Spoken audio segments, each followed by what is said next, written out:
Hi, welcome to episode 7 of my podcast. मैं I am नहीं, this is actually season 2 finale and if you like the story so far I hope you will share it with your friends.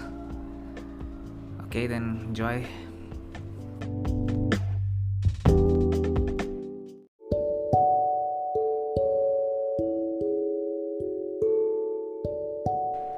17 October. Campus में दिवाली मनाई जा रही थी. दिवाली यूँ तो 2 दिनों बाद थी, लेकिन तब अवकाश होने की वजह से इसे आज मनाया जा रहा था. क्लास के बच्चों के बीच रुमाल पे कढ़ाई, मिट्टी के दीपक, ड्रीम कैचर इत्यादि बनाने की प्रतियोगिता थी. सभी बच्चे इसमें भाग नहीं ले रहे थे. कुछ तो आए भी नहीं थे और कुछ दूसरे भागों में आनंद उठा रहे थे. आज अक्षी नहीं आई थी. रिहाल और मैं रवीश के साथ उसकी प्रेमिका के विभाग में दिवाली मना रहे थे और मेरे ग्रुप के बाकी लड़कियां भी अपने अपने कामों में लगी हुई थी. तस्वीर ने मुझे फ़ोन करके बताया कि क्योंकि अक्षी आज नहीं आई है और वो बोर हो रही है, इसलिए वह घर जाने वाली है. मैंने उसको कुछ देर रुकने को कहा, क्योंकि मैं भी शाम की बस से घर जाने वाला था और जाने से पहले उससे एक बार मिलना चाहता था. असल में तस्वीर का जो पोर्ट्रेट मैंने बनाया था, जाने से पहले उसे मैं वो भेंट करना चाहता था, क्योंकि कल उसका जन्मदिन था, अक्टूबर 18. मैंने रिहाल और रवीश को बताया तो रिहाल ने मुझे सलाह दी कि वहाँ स्टॉल से कुछ खूबसूरत दीपक खरीद कर उसे भेंट करूँ, उसे अच्छा लगेगा, और साथ ही कुछ फ़ोटो वगैरह भी खींच लूँ साथ, जो कि उसके जन्मदिन पर पोस्ट करने के लिए काम आएंगे. मैं सबसे पहले हॉस्टल गया, वहाँ से पोर्ट्रेट बैग में डाला और फिर विभाग की ओर चल दिया. जब मैं डिपार्टमेंट पहुँचा तो देखा कि दीपक और ड्रीम कैचर्स तो सब बिक चुके थे. बस कुछ रुमाल बचे हैं जो कि ख़ास खूबसूरत नहीं थे. मैं सीधा तस्वीर के पास गया और उससे बातें करने लगा. तस्वीर आज पर्पल कलर का घाघरा जिस पर कढ़ाई करी गई थी और नारंगी रंग का टॉप पहन कर आई थी. आंखों में सुर्ख काजल और लबों पर लाली के अलावा मुस्कान थी. आज तस्वीर कुछ ज़्यादा ही सुंदर लग रही थी. पहले मैं इधर उधर की बातें करने लगा और बाद जब पानी पीने गया तो मैंने उसे टेक्स्ट करके कहा कि तुम आज बेहद खूबसूरत लग रही हो. उसका जवाब आया कि तुम ये मेरे सामने भी तो कह सकते थे. वापस उसके पास गया तो वो मुस्कुरा रही थी. उसको मुस्कुराता देख मैं भी मुस्कुराने लग गया. मैंने हिम्मत करके उससे कहा कि हम कुछ तस्वीरें खींच लेते हैं यादगार के लिए, और फिर हमने खींची.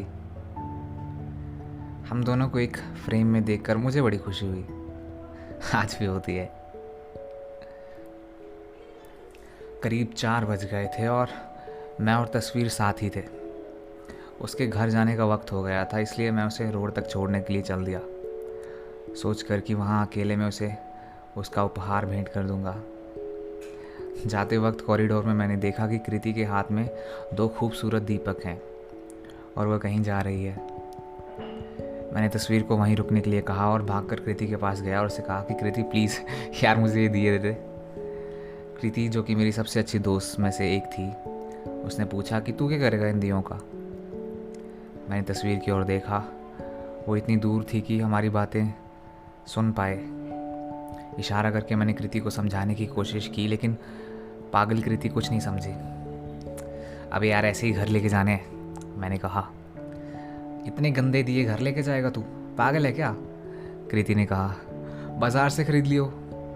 यार मानना, मैंने इसको कहा. मैं बाद में आकर समझाता हूँ, ज़रूरी चाहिए मुझे, पर यार प्लीज़ प्लीज़ दे दे. कृति मानने को तैयार नहीं थी, पर बाद में दुगनी कीमत में देने के लिए तैयार हो गई. मैंने दीपक खरीदे और तस्वीर के साथ रोड की ओर चल दिया. जब पार्किंग के पास पहुंचा तो मैंने वो दीपक तस्वीर को थमाते हुए कहा कि ये तुम्हारे लिए हैं. उसने आंखें बड़ी करके मुझे देखा और कहा कि ये तो तुम अपने घर लेके जाने वाले थे ना, इसलिए तो तुमने लिए थे. अरे नहीं, तुम्हें देने के लिए ख़रीदे थे मैंने. मुझे लगा कैसे कहूँगा कृति को, इसलिए घर का बहाना बना दिया. पकड़ो तो. मैंने दीपक उसे थमाने की कोशिश की, मगर उसने अपना हाथ पीछे कर लिया और आगे चल दी. यार प्लीज़ ले लेना, मैंने फिर से कोशिश की. यार तुमने अपने घर के लिए है ना गौतम, मैं कैसे ले सकती हूँ. मैं बहुत देर तक मनाता रहा तस्वीर को, मगर वो टच से मस ना हुई। मुझे ये सब बिल्कुल अच्छा ना लगा और मैं वहाँ से जाने लगा। तभी वहाँ नेहा आ पहुँची। अरे गौतम, दीपक तो बड़े खूबसूरत उठा रखे हैं तूने, मुझे दे दे, नेहा ने मुझसे कहा और फिर तस्वीर की ओर देखते हुए कहा, यार तू तो बड़ी सुंदर लग रही है आज, क्या बात है। मैंने दोनों दीपक नेहा को थमा दिए। उसने मेरी ओर देखते हुए कहा, अरे मैं तो मजाक कर रही हूँ। अरे तेरे लिए ही लिए मैंने कहा, रिहाल ने भिजवाए हैं तेरे लिए। इस पर नेहा ने खुश होकर कहा, क्या सच में? अरे नहीं यार, मैंने कहा, तस्वीर के लिए खरीदे थे कृति से ज़बरदस्ती, इसका जन्मदिन है ना कल, पर इसको पता नहीं पसंद ही नहीं आ रहे। यार प्लीज़ ले ले तस्वीर, इतने प्यार से लेकर आया है ये बेचारा, मुझे तो टॉफ़ी तक नहीं ला कर दी इसने कभी, तेरे लिए लाया है, प्लीज़ ले ले, इसकी आत्मा को शांति मिल जाएगी, नेहा ने मेरा मजाक उड़ाते हुए कहा। तस्वीर ने बहुत आनाकानी की, लेकिन आखिरकार नेहा की बात मान गई और मुझे शुक्रिया कहा। तुम लोग बातें करो, मैं ज़रा काम करके आती हूँ, नेहा ने ये कहकर हम दोनों को अकेला छोड़ दिया। थैंक्स, तस्वीर ने मुस्कुराते हुए कहा और रास्ते की ओर इशारा करते हुए पूछा, चलें?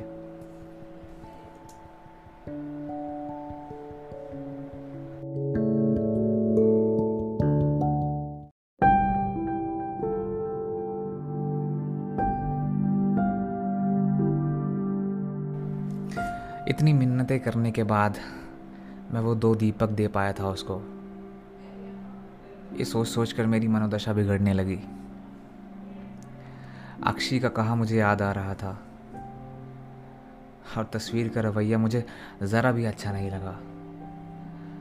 उसके व्यवहार से मेरे अहंकार को चोट लग गई थी। हाँ, मुझे लग रहा था कि कहीं मैं उसे पोर्ट्रेट देने की कोशिश करूं और वो ना ले, इस पर तो मेरा दिल चकनाचूर हो जाएगा। मेरी ईगो हर्ट हो चुकी थी। मैंने तय किया कि मैं उसका पोर्ट्रेट कूड़ेदान में डाल दूंगा। मगर मैं फिर एक दफ़ा सोचने लगा। मैंने उसे रोड तक छोड़ा और कुछ ही कदम आगे जाकर बैग से वो चित्र निकाला जो एक लिफाफे में बंद था और एक आखिरी बार देखा। मेरे द्वारा बनाई गई तस्वीर की खूबसूरत चित्र के नीचे की तरफ मेरी उसके लिए लिखी कविता भी थी। वो कविता मैंने बहुत रातें जाग कर बनाई थी और मेरे लिए बहुत ज़्यादा मायने रखती थी, क्योंकि मेरे सारे जज्बात थे उसमें। ये पहली दफ़ा था कि मैं किसी को अपने जज्बात बताने की कोशिश करने वाला था। ये पहली बार था कि मैंने किसी के लिए कोई कविता लिखी थी।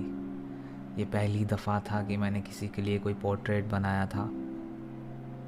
और ये पहली दफ़ा था कि मुझे जो मैं करने वाला था उसके बारे में सोचकर भी डर लग रहा था, दर्द हो रहा था। मुझे ये करते हुए बहुत बुरा लगा, लेकिन मैंने उसे वापस लिफाफे में डालकर पास पड़े कूड़ेदान में फेंक दिया।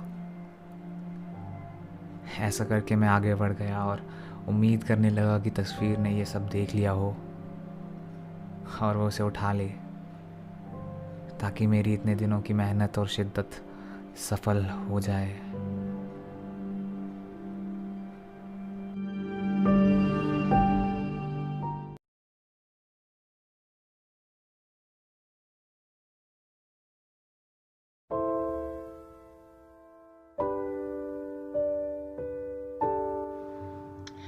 मैं इंट्रोवर्ट हूँ यार। शायद मैं तुम्हें कभी नहीं बता पाऊंगा कि मैं तुमसे प्यार करता हूँ, but I hope you know.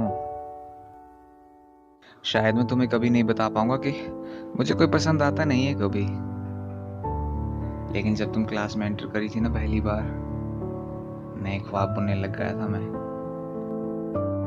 शायद मैं तुम्हें कभी नहीं समझा पाऊंगा कि वो मेरे रोल नंबर के बाद तेरा रोल नंबर आना, हर एग्ज़ाम, प्रेजेंटेशन और रिजल्ट में हमें साथ बुलाया जाना महज इत्तेफाक नहीं है।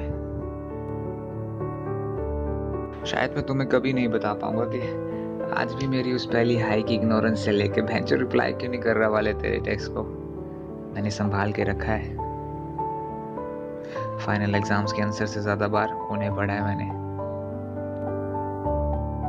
शायद मैं तुम्हें कभी नहीं बता पाऊंगा कि जब भी मुझे कोई तेरा नाम लेके छेड़ता है ना और मैं कहता हूँ स्टॉप इट, ऐसा कुछ नहीं है, असल में अच्छा लगता है।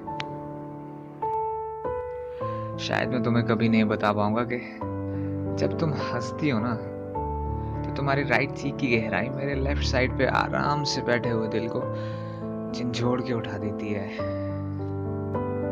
शायद मैं तुम्हें कभी नहीं बता पाऊंगा कि जब तुम कुछ कहती हो ना, बेशक गालियां हवाओं में खुशबू और फिजाओं में महक सी छा जाती है, और इसे महसूस करना मेरी फेवरेट हॉबी है। शायद मैं तुम्हें कभी नहीं बता पाऊंगा कि जब तुम अपने बिखरे हुए बालों को पीछे ले जाकर बांधते हुए कुछ कहती हो ना, सब स्लो मोशन हो जाता है और मैं सोचता हूँ इससे ज्यादा खूबसूरत भी क्या कुछ हो सकता है क्या। शायद मैं तुम्हें कभी नहीं बता पाऊंगा कि जब तुम अपने पंखुड़ी जैसे लबों से मेरा नाम पुकारती हो ना, एम, मेरा मन करता है सारी कायनात के कान बंद कर दूं और बस मैं तुम्हें सुनूं। शायद मैं खुद नहीं जानता कि तुम मेरे लिए कितनी इम्पोर्टेंट हो, मगर जब भी कभी तेरा कॉल या मैसेज आता है ना, मुझे सांस तक लेना जरूरी नहीं लगता। शायद मैं तुम्हें कभी नहीं बता पाऊंगा कि अगले दिन एग्जाम होते हुए भी अपना सारा काम छोड़ छाड़ कर जो मैं तेरे लिए आता हूँ ना, इसका मतलब ये नहीं है कि मुझे सब आता है, बस तुमसे जरूरी कुछ नहीं। शायद मैं तुम्हें कभी नहीं बता पाऊंगा कि जब तुम मुझे अपना बेस्ट फ्रेंड मान के अपने बॉयफ्रेंड की बातें बताती हो ना, मेरी रातें कटना मुश्किल हो जाती है। मैं इंट्रोवर्ट हूँ यार। शायद मैं तुम्हें कभी नहीं बता पाऊंगा कि मैं तुमसे प्यार करता हूँ, but I hope you know. I hope you know. I hope you know.